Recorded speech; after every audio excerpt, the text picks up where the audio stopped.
Kusungite tujung coronavirus ai lo le COVID-19 sia tamzo hi ina imo umden ai tan to ding tham ding tampi bol thei lo wai ahin hi chi phat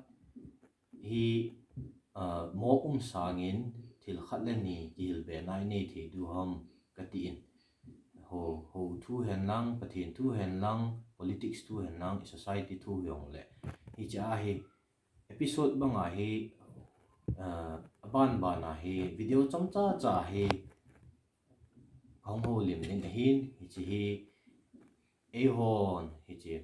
phat inei pe hi phati cha iman the ne diu ham tia hi kan bo la hin tuni ka sei nom pen chu hi chi virus ji a he tamzo ina yom ai tan na tong thei lo ben hi chi din mu na hi atamzo hin ne la cha ni witin ai lo le thing sen yong le ben igel lo diu khat chu khosung mi khat le ni hi a kho le sum kilo tho hazira a kiwa loi atamzo hi we ijia chu ne nei lo wa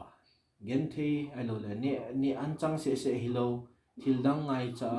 yong mi thei ijia chu khosung khat hi na ipi a hi khat la khat hi ikithu pi thei lu ham ti pa hi yong hi nga ki ve tu sau le hen tia hi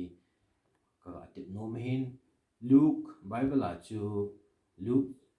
bung som na sagi chang som na khat na ko na som le ko a chu pakai Jesu ko ma hin mi pha mi som a hungun pakai neizen da mun hong ti pakai Jesu chun mi pha ho chu mi pha ke ti hi mi pha yong hi tu chung virus bang ngai khat na ko na khat ki la tu thi ya chun amo a gomin aga nain aga kolin aga cho min ai pyam khat nadam du tai ti nya aga bol ti ko a hin amo chun gala ko na neizen da mun ati angai chat pe na chu dam nai pakai Jesu chun he nge kazen dam diu hi chiwin lang hi chi them gau pu ko ne ka ki ve sa un chi lao chun lam ka a na dam pa du hin na dam naw phot chet na dinga chun witness da bang dinga chun them gau pu ko chun ka ki ve sa un ati hi cha chun mi so ma chiwin hong dam mun hi khat se pakai Jesu ko ma ki pa thu ong se to hi cha hi a ki pa thu ong se pa chu mi khat se he ni an dam ma chu mi so mai ai pi je hi ta le mi so min dam na ne jin tu chung ta bang din mun ho ayong hi che virus si se bang ma che khat hat ke la tu the aten le nang le ke chun mi izen dam the lo mai the a hi wa chun hi che pakai Jesu a ko na ngai lu na hong pa chu hing ekom ko ham khat angai cha yang the hin ala sam yang the hin ke ve tu tin in ke kha tu chana koi ma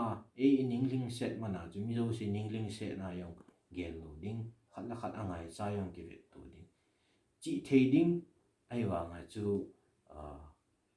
ti sei dam ke kha tu chet yang chu ai di pun chi thei zo ding ai ateng le ko ham khat ta bang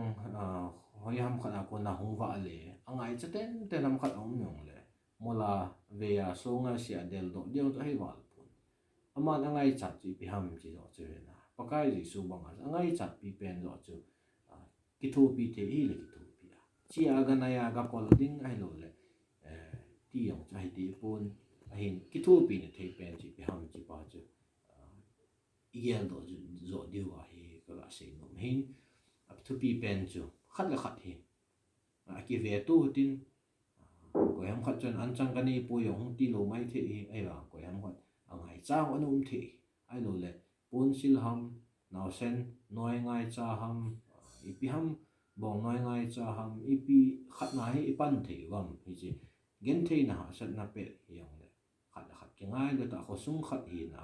le pakai ji sunung zui hi na cha la ki ngai lu na yong hi vet sa diu hi ka tem lo pe hin ateng le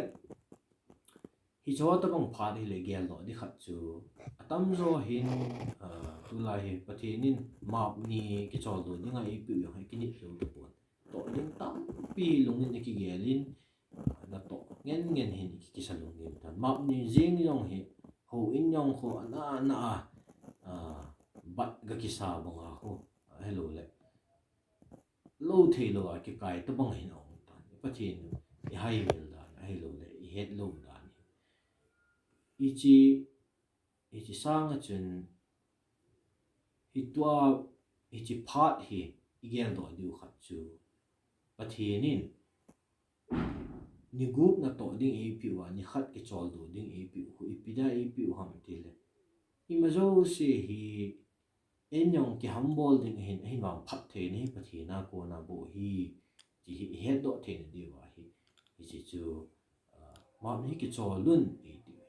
hi chi phat in nei pau hi chi pathin gel do na nyo ne utin pathin to ki nai ve ne zo en mangotin khat ki tau ko matin hi chi nat na ko ni bon savin nam selin gang kai te tia pathin mina ikitaw ko tu jing diu atin le kosung mi kingai le ta ipan khom jing diu tia hi somcha kan share hin jing la thai le politics thu hen lang society thu hen la ban ban a in se diu